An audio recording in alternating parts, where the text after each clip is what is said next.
Why was it so difficult for the teacher to leave his school? अध्यापक के लिए विद्यालय को छोड़ना इतना अधिक कठिन क्यों था? हाय दोस्तों, आई एम दीपाली। स्वागत करती हूँ आपका आपके अपने channel UP board English with Deepali ma'am. दोस्तों, आज मैं आपको द लास्ट लेसन का इम्पॉर्टेंट क्वेश्चंस पढ़ाऊँगी, लॉन्ग क्वेश्चंस। इस वीडियो में मैं आपको 2 इम्पॉर्टेंट क्वेश्चंस पढ़ाऊँगी। तो पहला क्वेश्चन है, चलो स्टार्ट करते हैं। Why was it so difficult for the teacher to leave his school?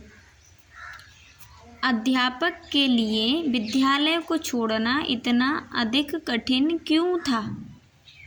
Mister Hamel was a good teacher.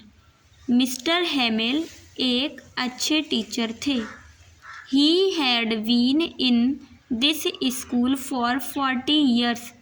He had been वह थे या रह रहे थे, दिस स्कूल इस स्कूल में फॉर 40 years यानी कि वह इस स्कूल में 40 years से थे। 40 years से थे। He loved his garden very much. वह अपने गार्डन को बहुत प्यार करते थे। ही लव्ड हिज गार्डन, वह अपने गार्डन को प्यार करते थे, वेरी मच, बहुत। It was outside the window. ये जो गार्डन था वो कहाँ था? विंडो के आउटसाइड यानी कि बाहर था।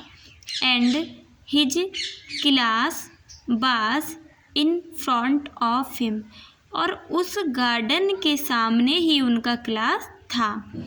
The same desk and benches were there in the classroom. Same desk यानी कि जो टेबल्स होती हैं वो डेस्क, ऐसी जो डेस्क थी और जो बेंचेस थी वो कहाँ थी? क्लासरूम में, वैसे ही गार्डन में थी कुछ। Only they had been worn smooth. ये जो बेंचेस थी वो वर्न स्मूथ थी यानी कि चिकनी घिसी हुई, चिकनी घिसी हुई ये बेंचेस थी। He had planted the hopbine himself. Hopbine का मतलब होता है एक लता या बेल। जो लताएं या बेल होती हैं वह होता है हॉपबाइन। तो ही हैड प्लांटेड, उसने लगाया, द हॉपबाइन, उसने हॉपबाइन को खुद लगाया। Everything around him had a very long and close association with him. Everything मतलब प्रत्येक चीज़, अराउंड हिम उनके चारों तरफ, उनके चारों तरफ जो प्रत्येक चीज़ें थी, had a very long and close association, उनका उनसे बहुत लंबा और बहुत घनिष्ठ संबंध था। उनका जो संबंध था, चारों तरफ जो चीज़ें थीं, मिस्टर हैमेल का संबंध उससे बहुत लंबा और घनिष्ठ था, क्योंकि वो वहाँ पे 40 ईयर से पढ़ा रहे थे, इसीलिए उनका संबंध था बहुत ज़्यादा घनिष्ठ था और लंबा भी था। His sister was busy packing in the room above. उनकी सिस्टर बिजी थी पैकिंग करने में, इन द रूम एबव, ऊपर के रूम में। एबव का मतलब है ऊपर। ऊपर के रूम में उनकी सिस्टर थी, वो बिजी थी। उनकी सिस्टर ऊपर के रूम में पैकिंग करने में बिजी थी। He could hear his sister moving about. He could hear, वह सुन सकता था, हिज सिस्टर, अपनी बहन के, मूविंग अबाउट, चलने की आहट, वह अपनी बहन के चलने की आहट को सुन सकता था। It was very difficult for him, यह उनके लिए बहुत ज़्यादा कठिन था। To dissociate himself from all these things, उन सभी थिंग्स से उसके लिए, डिसोसिएट का मतलब है अलग करना उनके लिए बहुत ज़्यादा कठिन था। For they had been part and parcel of his life. वे उनके जीवन का ये सारी चीज़ें जो थी ये पार्ट बन गया था, अभिन्न अंग बन गया था उनके जीवन का। जितनी भी चीज़ें वहाँ पे मौजूद थी गार्डन में और स्कूल की तरफ, ये सारी चीज़ें उनके जीवन का एक पार्ट था। Everyone was sad at his leaving the school. प्रत्येक व्यक्ति सैड था, दुखी था, परेशान था। His leaving the school, mister Hamel school छोड़ रहे थे, इसीलिए प्रत्येक व्यक्ति दुखी था। मैं आपको एक बार फिर से पढ़ाती हूँ। Mister Hamel was a good teacher. Mister Hamel एक अच्छे टीचर थे। He had been in this school for 40 years. वह स्कूल में कितने सालों से? 40 ईयर्स से रह रहे थे। ही लव्ड हिज गार्डन, वह अपने गार्डन को बहुत प्यार करते थे। इट वॉज आउटसाइड, ये गार्डन जो था ये बाहर था उनकी विंडो के बाहर था ये garden. And his class was in front of him, और उसी के ठीक सामने, गार्डन के ठीक सामने ही उनका क्लास था जिसमें वो पढ़ाया करते थे। The same desk and benches, जो बेंचेस और डेस्क थी वहाँ पे क्लासरूम में, वो कैसी थी? बॉर्न स्मूथ, घिसी हुई और चिकनी थी। He had planted the hop wine himself, उन्होंने अपने आप प्लांटेड किया यानी कि लगाया हॉप वाइन, एक बेल को, खुद। एवरीथिंग अराउंड हिम, उनके चारों तरफ जो भी चीज़ें थीं, very long and close association with him, उनसे जुड़ी हुई थी। उनका उनसे संबंध बहुत लंबा और घनिष्ठ था। हिज सिस्टर वाज बिजी, उनकी सिस्टर बिजी थी पैकिंग करने में। इन द रूम एबव, ऊपर के रूम में उनकी सिस्टर पैकिंग करने में बिजी थी। He could hear his sister moving about, वह अपनी सिस्टर के पैरों की आहट को सुन सकते थे, या उनकी बहन जो चल रही थी उसको वो सुन सकते थे। इट वॉज वेरी डिफ़िकल्ट, यह बहुत ज़्यादा कठिन था। To dissociated himself from all these things, for this had been part and parcel of his life. Every was sad at his leaving the school. ये उनके लिए बहुत ज़्यादा कठिन था, इन सभी चीज़ों से दूर होना, डिसोसिएटेड हो जाना, अलग हो जाना। They had been part and parcel, वे एक पार्ट बन गए थे इन सभी चीज़ों का, उनकी ज़िंदगी में इनका एक हिस्सा बन गया था। Everyone was sad at his leaving the school, इसीलिए प्रत्येक व्यक्ति दुखी थे, इसीलिए मिस्टर हेमल स्कूल को नहीं छोड़ पा रहे थे। अब मैं आपको दूसरा क्वेश्चन पढ़ाती हूँ। What unusual things did Franz notice when he reached his school? जब फ्रांज विद्यालय पहुंचा तो उसने कौन सी असामान्य चीज़ें देखी जो उसने कभी नहीं देखी थी? ऐसी चीज़ें उसने उस दिन देखी।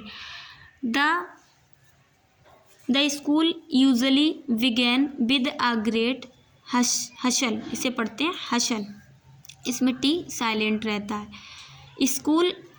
स्कूल आमतौर पर बड़ी हलचल के साथ शुरू होता था। स्कूल जब भी शुरू होता था तो बड़ी हलचल के साथ शुरू होता था। Lots of sounds and noises could be heard in the street, गलियों में लॉट्स ऑफ साउंड्स, बहुत सारी आवाज़ें, एंड बहुत सारा शोर, कुड बी हियर्ड, सुना जा सकता था, इन द स्ट्रीट, गलियों में बहुत सारी आवाज़ें और शोर सुना जा सकता था। फॉर एग्जाम्पल, उदाहरण के लिए, the opening and closing of desks could be heard, जो डेस्क थी उनको खोलना और बंद करना, इनकी आवाज़ें आती थी, उन आवाज़ों को सुना जा सकता था। या कह सकते हैं डेस्क के खुलने की और बंद होने की आवाज़ें सुनी जा सकती थीं।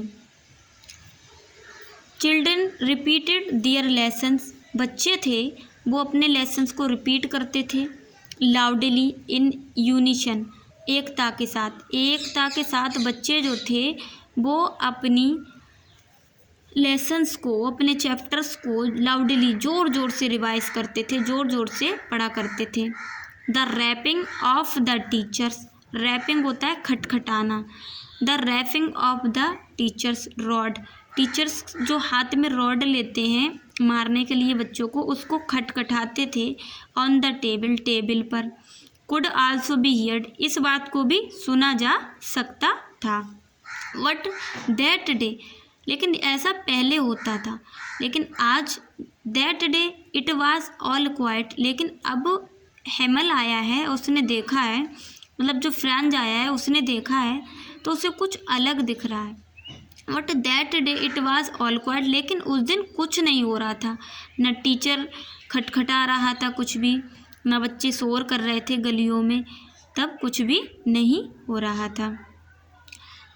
It was as quiet as a Sunday morning, ऐसा शांत था, ऐसी शांति बनी हुई थी जैसे कि संडे की मॉर्निंग को होता है, क्योंकि संडे की मॉर्निंग को कोई स्कूल ही नहीं जाता तो शांति रहती है पूरे स्कूल में, ऐसी शांति बनी हुई थी उस दिन।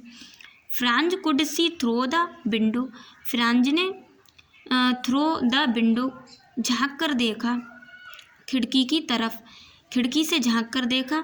That his classmates were already in their seats, उसके जो क्लासमेट्स थे, उसके साथ पढ़ने वाले लोग थे, वो पहले से ही अपनी सीटों पर बैठे हुए थे। बच्चे होने के बाद में भी शोर नहीं हो रहा है, इस बात को देखकर जो फ्रांस था वो हैरान था। The teacher was walking up and down in the classroom, teacher था वो ऊपर से नीचे की ओर क्लासरूम में वॉकिंग कर रहा था, यानी कि टहल रहा था।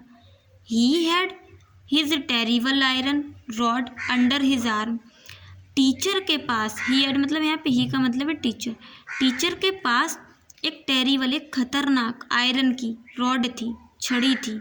अंडर हिज आर्म, उसने जिसे अपनी बगल में दबाए रखा था। टीचर के पास उसके एक टेरिबल आयरन थी, जो जिसे बोल सकते हैं लोहे की छड़, लोहे की छड़ी कह सकते हैं, जो कि खतरनाक दिख रही थी, और उस टीचर ने उसे अपनी बगल में हिज आर्म में दबा रखा था। Franz opened the door, Franz ने दरवाजे को खोला एंड वेंट इन, और अंदर चला गया। ही वॉज टेरिबली फ्राइटेंड, वह बहुत डरा हुआ था, वह बहुत डरा हुआ था। मिस्टर हेमेल साहिम, फिर मिस्टर हेमेल ने उसे देखा एंड आस्क्ड वेरी काइंडली, और बड़ी दया के साथ उससे पूछा, टू टेक हिज सीट, कि तुम सीट पर बैठ जाओ। ये सारी चीज़ें उस दिन उस बच्चे ने देखी थी, किसने, फ्रांज ने। गाइज मैंने आपको 2 क्वेश्चंस पढ़ाए थे लॉन्ग। अगर आपको मेरी ये वीडियो अच्छी लगी तो मेरे चैनल को सब्सक्राइब करें, लाइक करें, कमेंट करें। अगर आप ऐसी वीडियोस और पढ़ना चाहते हैं मुझसे तो उसके लिए भी आप मुझे कमेंट बॉक्स में कमेंट करें और बताएं, ताकि मैं फुल तैयारी आपको करा सकूं।